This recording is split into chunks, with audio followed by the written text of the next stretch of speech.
E vamos lá para mais um vídeo aqui no canal falando de boas empresas. Vamos falar hoje de Itaúsa atendendo a inscritos. Pois é, Itaúsa, né? Será que está voltando a ser a queridinha? As ações vêm subindo, os dividendos vêm melhorando, mas será que Itaúsa já ficou cara? Vale a pena para dividendos? Ou será que é ação nem? É esse tipo de comentário que eu vejo geralmente em vídeos aí sobre Itaúsa. Será que faz sentido essa decepção? Inclusive me fala aí nos comentários o que você acha de Itaúsa. Mas vamos lá, hoje as ações custando aí, né, pouco mais de R$ 10. Será que está caro? Será que está barato? Vale a pena para dividendos? Vale a pena para crescimento? Vamos lá, veja que o dividend yield, né, de quem comprou nos últimos 12 meses foi de 8,5% aproximadamente, ou seja, é o dividendo pago nos últimos 12 meses dividido aí pela cotação atual. Então você que comprou nesses preços aí na casa dos 10, pegou esse yield médio. E aí o exercício, né, que eu sempre gosto de frisar aqui com vocês é que o yield subiu, não foi porque a cotação caiu. Veja que nos últimos 12 meses as ações estão até valorizadas. O yield subiu porque o dividendo por ação também está se mantendo e o payout também está melhor, principalmente. Já a gente vai ver um pouco sobre isso, mas olhando aqui para o PL, a gente ainda tem um indicador abaixo da média, cerca de 15% abaixo, o que sinaliza, né, que ela está lucrando mais. Lembrando que o mercado paga em bolsa é pelo lucro da empresa, né, principalmente para essas empresas aqui mais previsíveis. Aqui não tem muita expectativa atrapalhando a precificação do ativo, por isso a cotação subiu também. Mas aí vamos adiante, né, veja que o LPA também subiu, o que faz todo sentido, indo na direção contrária do PL, como a gente viu, PL caindo com o LPA subindo, significa empresa lucrando mais, e mesmo com as cotações subindo, o preço sobre valor patrimonial segue aí abaixo da média e com a empresa entregando também um ROI historicamente acima da média. O patrimônio líquido da empresa está crescendo, já a gente vai ver também um pouco mais sobre isso. E no geral aqui são bons indicadores da Itaúsa. E aí eu volto aqui no comentário, né, da ação nem, não esquece de deixar o seu comentário aí para mim sobre isso, nem dividendos e nem crescimento. Vamos lá, do lado do crescimento, olhando aqui para o balanço patrimonial no intervalo aí de 10 anos, a gente vê que a empresa cresceu bastante em ativos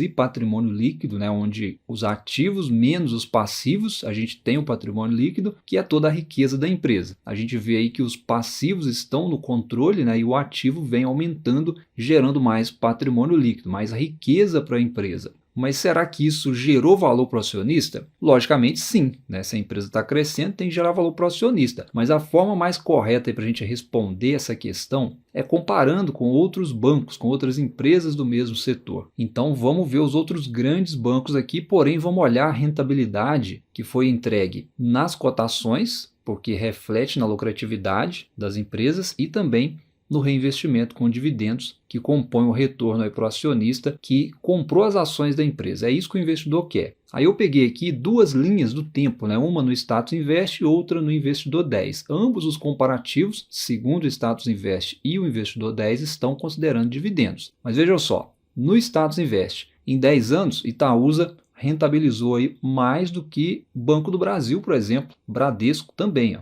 No compilado aqui do Status Invest, Itaúsa saiu melhor. Agora aqui no Investidor 10, né, o mesmo período de 10 anos, veja que também rentabilizou mais. Porém aqui os valores aí percentuais ficaram um pouco divergentes. Eu não sei qual dos dois sites aí está correto. Tem que perguntar para eles aí dos sites, mas Itaúsa, comparado aos bancões, não perdeu nada aí para eles em termos de rentabilidade, de retorno aí para o acionista. E até mesmo se a gente olhar no horizonte de 5 anos, veja que Itaúsa está sempre no páreo, ó. Perdeu aí para o Banco do Brasil nos últimos 5 anos, olhando as informações do Status Invest, mas não foi nada tão diferente assim, nada tão fora da curva. Então, a gente conclui que ela está entregando uma rentabilidade adequada ao setor e até mais do que outros players aí do setor financeiro, como a gente viu. O investidor que comenta isso aqui, né, porque talvez ele pegou preços ruins em momentos ruins e talvez pegou preços melhores em melhores momentos em outros bancos, em outras empresas. E aí ele acaba fazendo essa comparação errada, né, e falando que a empresa é ruim. né? Isso até reafirma a necessidade de estar diversificado, até mesmo para evitar essas coisas, porque a verdade é que nem sempre a gente consegue pegar o melhor preço. A renda variável ela é assim, ela tem o fator incerteza. E o que minimiza incertezas é a diversificação. Por isso eu acho que esse tipo de comentário talvez é mais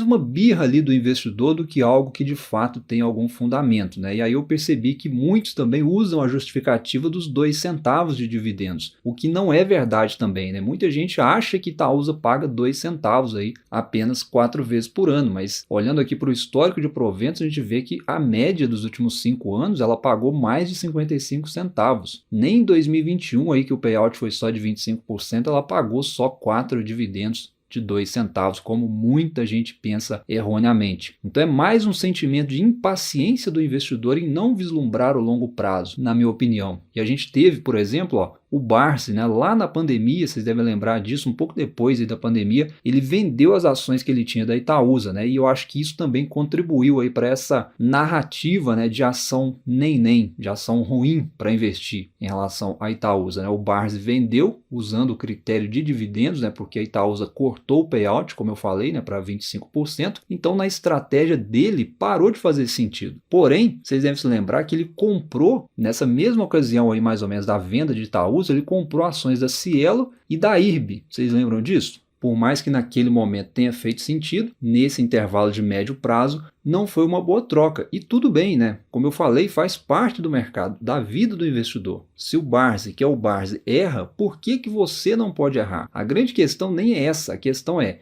seguir a estratégia, vislumbrando o longo prazo. E é isso que ele faz. Então não é vir aqui falar que a empresa X é uma porcaria só porque outra pessoa falou. Se você falar para mim que Itaúsa é ação nem, mas você ter um argumento que realmente justifica isso, não tem o que discutir, né? Mas não é porque alguém falou, não é porque alguém fez, é porque você realmente concluiu isso, com base no seu estudo, com base no fundamento que você acredita que uma empresa tem que ter para estar na sua carteira. Mas enfim, né? Falar do passado é fácil, já foi. O que a gente tem que tentar entender é se para o futuro continuará sendo um bom negócio, né? Como a gente viu até aqui. Então hoje a gente tem uma empresa muito dependente do Banco Itaú, né? A maior parte do resultado da Itaúsa é proveniente do Banco Itaú, o que torna a empresa, de um lado, muito segura. Esse é o dado positivo, porém nos indica, né, que o crescimento da empresa seguirá modesto, né, por uma questão de limitação mesmo do Banco Itaú, né? O Itaú ele não vai dobrar de valor da noite para o dia, de um ano para o outro. E aí, nesse sentido, se crescimento é a sua estratégia, Itaúsa, obviamente, ela não é para você. Porque, de fato, como a gente viu aqui no balanço patrimonial, o crescimento de Itaúsa, ele até deu uma acelerada, né, e no horizonte aqui de 10 anos, dobrou o patrimônio, mas foram 10 anos, né? Por isso, é improvável que a empresa dobre isso aqui em um ano. Em 2 anos, eu creio que nem em 5 anos ela faça isso, talvez só daqui 10 anos, mesmo assim, não é certeza. A questão é, você está disposto a esperar? Porque no horizonte de 10 anos, outras empresas da Bolsa vão dobrar ou talvez vão triplicar de valor, talvez até em menos tempo. Aí talvez você pode estar pensando assim, mas Itaúsa pode fazer mais aquisições. Pode, ela vem fazendo ao longo dos anos, mas muito provavelmente ela não vai deixar de ser tão dependente do Banco Itaú como é hoje. E, consequentemente, ela vai continuar com crescimento limitado. O que a gente pode avaliar para Itaúsa, olhando para frente, é a manutenção de um bom dividendo. Aí sim a gente pode considerar. E aí, para isso, eu acredito que é uma questão de preço que você vai pagar, né? Sabendo que o crescimento da empresa será mais limitado. Então, por exemplo, vamos tentar calcular aqui um preço teto adequado, né? Pensando em 12 meses à frente. A gente viu, por exemplo, no último exercício, né, que a empresa distribuiu 8 bilhões em dividendos, né, foram 62% aí de payout, e como nós temos observado, os grandes bancos, né, eles devem fechar 2024 aí com lucros acima de 2023 e sinalizando uma estabilidade aí para próximos trimestres, né? Pelo menos Banco do Brasil e Itaú sim, né, devem manter aí essa boa lucratividade. Então eu espero, né, sendo conservador, para os próximos 12 meses, pelo menos que a Itaúsa continue em linha com este resultado, né, entregando aí perto desses 78 centavos aqui por ação do último exercício em dividendos, né? Imaginando esses lucros estáveis e imaginando também que ela mantém esse payout aí de 60%. Então, os 78 centavos aqui dividido por R$10, por exemplo, né, arredondando aí as cotações, seria um yield de quase 8%. Por isso, o meu preço teto ele segue sendo ali até R$10 para Itaúsa. Acho que para 12 meses à frente é um racional possível aí para dividendos. Vamos tentar fazer o preço teto aqui do Bazin, né, que é o próprio preço teto aí que o Barsi usa, né, o próprio método aí que o Barsi também usa para fazer os aportes dele. Então, o ano de 2024 aqui, ó, ainda deve ter mais pelo menos 2 anúncios da Itaúsa. Eu vou considerar então que 2024 o exercício vai fechar aí com 78 centavos por ação.